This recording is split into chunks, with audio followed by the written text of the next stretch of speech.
কালীঘাট থানার প্রাক্তন ওসি শান্তনু সিনহা বিশ্বাসের বাড়িতে ইডির হানা। সোনা পাপ্পু মামলায় কলকাতাতেও চলছে 3 জায়গায় ইডির তল্লাশি। মুর্শিদাবাদের কান্দিতে প্রাক্তন ওসি শান্তনু সিনহা বিশ্বাসের রয়েছে একটি প্রাসাদের মতো বাড়ি। শুক্রবার সকালে সেই বাড়ির গেটে তালা ভেঙে ভিতরে ঢোকে ইডি আধিকারিকেরা।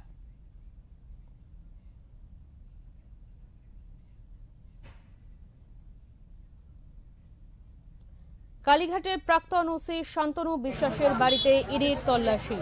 সোনা পাপ্পু মামলায় কলকাতাতেও 3 জায়গাতে চলছে ইডির হানা। কলকাতার চক্রবেরিয়া, রয়েড স্ট্রিট ও কসবাতে এই 3 জায়গায় যেমন চলছে ইডির হানা, তেমনি তার পাশাপাশি মুর্শিদাবাদের কান্দিতেও প্রাক্তন ওসি শান্তনু সিনহা বিশ্বাসের একটি বাড়িতে, প্রাসাদের মতন একটি বাড়িতেও চলছে ইডির তল্লাশি। শুক্রবার সকালে সেই বাড়ির গেটের তালা ভেঙে ভিতরে ঢোকে ইডি আধিকারিকেরা। কালীঘাটের প্রাক্তন ওসি শান্তনু বিশ্বাসের বাড়িতে ইডি তল্লাশি।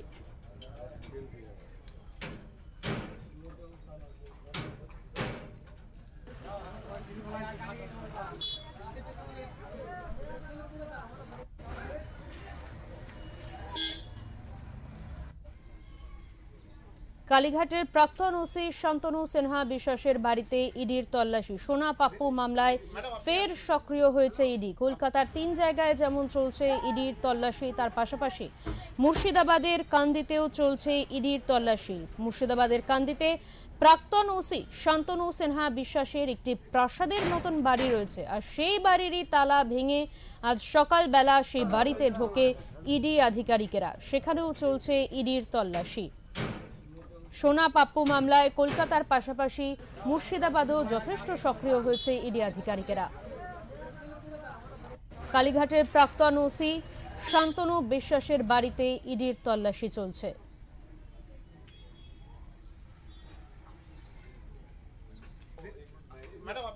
সোনা পাপ্পু মামলায় ফের সক্রিয় ইডি। শুক্রবার সকালে কলকাতার 3 জায়গায় তল্লাশি চলছে। ইডির তল্লাশি চলছে চক্রবেরিয়া, রয়েড স্ট্রিট ও কসবা, এই 3 জায়গাতে। জমি প্রতারণা, তোলাবাজির বিভিন্ন মামলায় প্রথম প্রকাশ্যে এসেছিল সোনা পাপ্পুর নাম। 18 মে গ্রেফতার হয়েছেন সোনা পাপ্পু। তারপর ফের আজ ময়দানে নেমেছে ইডি আধিকারিকেরা। কালীঘাটের পাশাপাশি কলকাতার পাশাপাশি কালীঘাটের প্রাক্তন ওসি শান্তনু সিনহা বিশ্বাসের বাড়িতেও চলছে ইডির তল্লাশি।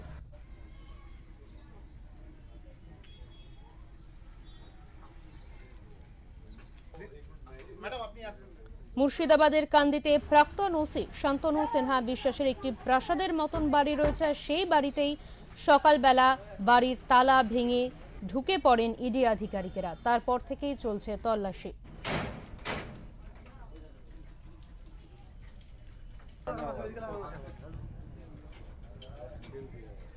আমরা এই বিষয়ে কথা বলে নেব। আমাদের সঙ্গে রয়েছেন আমাদের প্রতিনিধি তাপস ঘোষ। তাপস, যেই খবর এই মুহূর্তে আমরা নজর রেখেছি, যেই খবরের দিকে কলকাতার 3 জায়গাতে যেমন ইডির আধিকারিকেরা তারা তল্লাশি চালাচ্ছেন, তার পাশাপাশি কিন্তু মুর্শিদাবাদের কান্দিতেও কিন্তু ইডি আধিকারিকেরা তারা কালীঘাটের প্রাক্তন ওসি তার বাড়িতেও কিন্তু আজকে ইডি আধিকারিকেরা সকালবেলা তারা ঢুকে পড়েছেন, সেখানে তারা তল্লাশি চালাচ্ছেন। এই মুহূর্তে ঠিক কি আপডেট রয়েছে তোমার কাছে এই বিষয়ে? দেখো দেবাঞ্জলি, তোমাকে প্রথমে জানিয়ে রাখি যে কলকাতা কালীঘাট থানার প্রাক্তন ওসি তথা কলকাতা পুলিশের ডিসি শান্তনু সিংহ বিশ্বাস, তার কান্দিতে কেন ইডির হানা, এই প্রসঙ্গে আমি বলে রাখি যে কান্দির 8 নম্বর ওয়ার্ডের তিনি বাসিন্দা শান্তনু সিংহ বিশ্বাস। তিনি কান্দি পৌরসভার 8 নম্বর ওয়ার্ডের বাসিন্দা এবং সেই বাড়িতে দীর্ঘদিন ধরে একটা ভগ্নাবশেষ বাড়ি ছিল। গত 5-6 বছর ধরে বাড়িটি সংস্কারের কাজ শুরু হয়েছে। এই বাড়িটি সংস্কারের শুরু থেকেই স্থানীয় মানুষের কৌতূহল কিন্তু চরম মাত্রায় বেড়েছিল। কেননা যখন স্থানীয় মানুষটা বাড়িতে উকি ঝুঁকি দিত, তখন তাদের কাউকে বাড়ির ভিতরে প্রবেশ করতে দেওয়া হতো না। এমনকি 24 ঘন্টায় বাড়িতে রাখা হয়েছিল বেসরকারি সংস্থার কিছু সিকিউরিটি, তারাই তাদেরকে বাধা দিত। আজকে সকাল 10টা নাগাদ ইডির 6 জন প্রতিনিধি দল তারা মূল ফটকে তালা ভেঙে শান্তনু সিংহ বিশ্বাসের বাড়িতে ঢোকেন এবং এখনো পর্যন্ত আমরা যেটুকু জানতে পেরেছি যে ভিতরে তারা তল্লাশি অভিযান শুরু করেছেন। বাড়িটি বিশাল এলাকা জুড়ে রয়েছে, বাড়ির ভিতরে রয়েছে একটা বিরাট পুকুর, সুসজ্জিত বাগান এবং প্রায় 24 থেকে 26টি ঘর রয়েছে বাড়িটির মধ্যে। বাড়িটি বহু পুরাতন, কিন্তু বর্তমানে সেটা প্রাসাদ রকম একটা অবস্থায় চলে এসেছে। সবাই আমরা জানি, তোমাকে জানি, সবাই জানে যে শান্তনু সিংহ বিশ্বাসের বিরুদ্ধে তোলাবাজি, পুলিশের টাকা নিয়ে পুলিশের পোস্টিং, আর্থিক দুর্নীতি ইত্যাদি বহু মামলা রয়েছে এবং বর্তমানে তিনি ইডি হেফাজতে রয়েছেন। এবং আরো জানা গেছে যেটা যে শান্তনু সিংহ বিশ্বাসের সঙ্গে জড়িত পাপ্পু, সোনা পাপ্পু, যার ওরফে সোনা পাপ্পু, যার বিশ্বজিৎ পোদ্দার, তাকেও কিন্তু ইডি হেফাজতে নিয়েছে এবং বিশ্বজিৎ পোদ্দারের শান্তনু সিংহ বিশ্বাসের মধ্যে সরাসরি যোগ রয়েছে, এটা ইডি কিন্তু জানতে পেরেছে। এবং সেই হিসাবে আজকে সকাল থেকে শান্তনু সিংহ বিশ্বাসের কাদের যে বিরাট বাড়ি, সেই বাড়িতে তল্লাশি অভিযান চলছে এবং আমরা জানতে পেরেছি এবং সাধারণ মানুষের যেটা মনে করছেন যে এই বাড়ি থেকে বহু তথ্য হয়তো ইডির হাতে লাগতে পারে। যে তথ্য এবং যে সমস্ত জিনিস তারা বাজেয়াপ্ত করবে তা ইডি এই মামলা এগিয়ে নিয়ে যেতে আরো সাহায্য করবে বলে স্থানীয় মানুষের এবং দাবি। এখন দেখা সবার তাকিয়ে রয়েছে, বাড়িটির সামনে বিশাল ভিড় জমে রয়েছে এই মুহূর্তে, যে ভিতরে ইডিরা কি পাচ্ছেন এবং এই ঘটনায় জড়িত শান্তনু সিংহের বিরুদ্ধে কোনো সলিড তথ্য প্রমাণ কিছু মিলছে কিনা সেটা জানতে সাধারণ মানুষের কৌতূহল কিন্তু চড়ছে, কৌতূহল বাড়ছে বলা যায়। একদমই তাপস, এর পাশাপাশি আরো যে একটা প্রশ্ন উঠে আসছে, এই যে শান্তনু সিনহা বিশ্বাস, তার যে প্রাসাদ সম বাড়ি, যে বাড়িতে আজকে ইডি হানা দিয়েছে, সেই বাড়ি এতদিন পর্যন্ত কোন রকম কোনো প্রশাসনের কোনো নজরে পড়লো না, নাকি এতদিন এড়িয়ে গেছিল এই নজর? দেখো, তোমার এই প্রশ্ন উত্তর আমি প্রথমে জানিবি যে শান্তনু সিংহ বিশ্বাসের যিনি বোন, গৌরী সিংহ বিশ্বাস, তিনি হচ্ছেন কান্দি পৌরসভার তৃণমূল পরিচালিত কান্দি পৌরসভার ভাইস চেয়ারম্যান পদে আছে। তবে দিন কয়েক ধরে গৌরী সিংহ বিশ্বাসকে কান্দিতে দেখা যাচ্ছে না। আমরা কান্দি পৌরসভার যে চেয়ারম্যান আছেন, চেয়ারম্যান কাছে আমরা খোঁজ নিয়েছিলাম, তো তিনি বলেছেন যে ব্যক্তিগত কোনো কাজে হয়তো তিনি বাইরে গিয়ে থাকতে পারেন। আমরা যেটুকু জানতে পেরেছি যে দেখো, শান্তনু সিনহা এবং তার বোন যে প্রভাবশালী ছিল কান্দিতে, সেটা খুবই বাস্তব। এবং পৌরসভার চেয়ারম্যানের ভাইস চেয়ারম্যান, বোন ভাইস চেয়ারম্যান হয়, প্রশাসন হয়তো এতদিন পর্যন্ত সেদিকে নজর দিতে পারেনি। তবে সাধারণ মানুষের কিন্তু কৌতূহল ছিল যে একটা ভগ্নাবশেষ বাড়ি 5-6 বছর ধরে সংস্কার চলছে এবং তার ভিতরে কি থাকতে পারে এবং এই ঘটনার পিছনে কি কি কারণ থাকতে পারে সেটা নিয়ে সাধারণ মানুষের কৌতূহল একটা ছিলই। শান্তনু সিংহ বিশ্বাসকে যখন ইডি হেফাজতে নেয়, তখন থেকে সাধারণ মানুষের কৌতূহল কিন্তু আরো বেড়ে যায় এবং তারা তখন থেকে কিন্তু ওই বাড়িতে উঁকিঝুঁকি মারতে শুরু করে, কিন্তু বাড়ির ভিতরে কাউকে প্রবেশ করতে দেওয়া হয়নি। দেবাঞ্জলি, একদমই, অনেক ধন্যবাদ তাপস তোমাকে।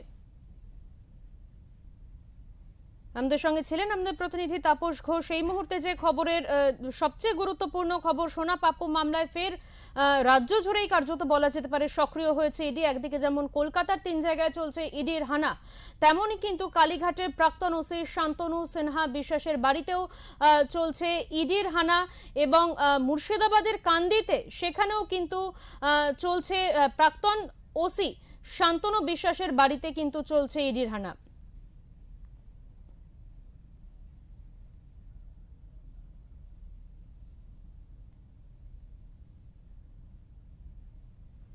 কালীঘাট থানার প্রাক্তন ওসি শান্তনু সিনহা বিশ্বাসের বাড়িতে ইডির হানা। সোনা পাপ্পু মামলায় কলকাতাতেও চলছে 3 জায়গায় ইডির তল্লাশি। মুর্শিদাবাদের কান্দিতে প্রাক্তন ওসি শান্তনু সিনহা বিশ্বাসের রয়েছে একটি প্রাসাদের মতো বাড়ি, শুক্রবার সকালে সেই বাড়ির গেটের তালা ভেঙে ভিতরে ঢুকে পড়েন ইডি আধিকারিকেরা। তারপর থেকেই কিন্তু সেখানে চলছে তল্লাশি। সেখান থেকে কি কোনো তথ্য উঠে আসবে, সেই দিকেই কিন্তু এখন কার্যত তাকিয়ে রয়েছে সবাই।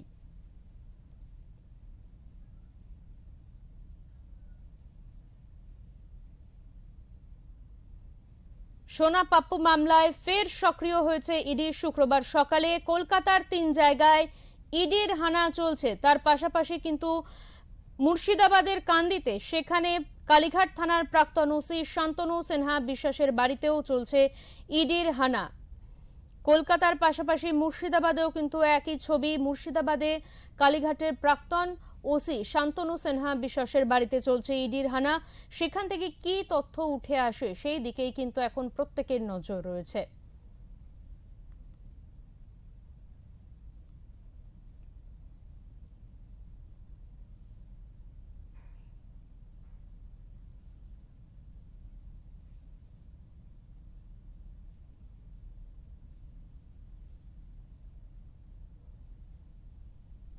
সোনা পাপ্পু মামলায় ফের সক্রিয় ইডি। শুক্রবার সকালে কলকাতার 3 জায়গায় ইডির হানা। তল্লাশি চলছে চক্রবেরিয়া, রয়েড স্ট্রিট ও কসবায়। 3 জায়গায় চলছে ইডির হানা। জমি প্রতারণা, তোলাবাজির বিভিন্ন মামলায় প্রথমেই প্রকাশ্যে আসে সোনা পাপ্পুর নাম। ইডির তরফে তাকে 5 বার নোটিশ পাঠানো হয়েছিল, কিন্তু প্রত্যেকবারই হাজিরা এড়িয়ে গিয়েছিলেন সোনা পাপ্পু। 18 মে গ্রেফতার হয়েছে জাভেদ খান ঘনিষ্ঠ সোনা পাপ্পু। কিন্তু আজ ফের ময়দানে নেমেছে ইডি।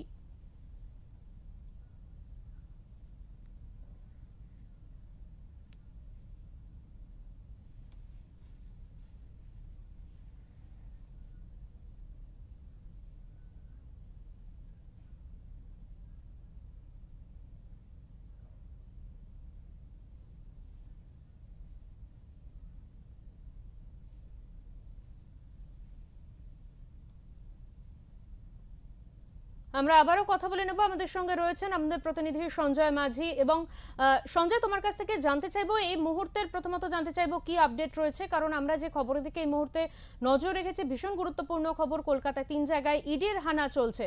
এবং তার পাশাপাশি তোমার কাছ থেকে আরো একটি বিষয় জানতে চাইবো, এই যে সোনা পাপ্পুর নামের সঙ্গে এই মুহূর্তে জড়িয়ে গিয়েছে কালীঘাটের প্রাক্তন ওসি শান্তনু সিনহা বিশ্বাসের নাম, এই বিষয়েও ঠিক কি আপডেট রয়েছে তোমার কাছে? দেখো, যে সকাল থেকে যে রেড বা তল্লাশি চলছে, যে দুর্নীতির অভিযোগ, যে দুর্নীতি রাজ্যের যখনই পালাবদল হলো তার সঙ্গে একাধিক দুর্নীতি সামনে দেয়। তার মধ্যে অন্যতম দুর্নীতি হচ্ছে এই দুর্নীতি, যে সোনা পাপ্পু এত যে বিস্তার, কিভাবে বিস্তার হলো। শান্তনু সিনহা বিশ্বাস যে একটা পুলিশ আধিকারিক, মানে কলকাতা পুলিশের যে যিনি একজন জিএসপি পদমর্যাদা অফিসার, সেই পদমর্যাদা অফিসারের সঙ্গে এই সোনা পাপ্পুর যোগাযোগ একদম সমাজ মাধ্যমে একটা কি বার্তা যাচ্ছে। তারই পাশাপাশি তিনি কতটা প্রভাবশালী, যে নিজের একটা এসআই, মানে সরকারি চাকরিতে করেন, নিজে পুলিশ বিভাগে তদন্ত। সাধারণ মানুষ বা সমাজের কোনো রকম যে বিশৃঙ্খলা বা সকালে প্রতারণা হলে আমরা মূলত ছুটে যাই প্রশাসনের কাছে।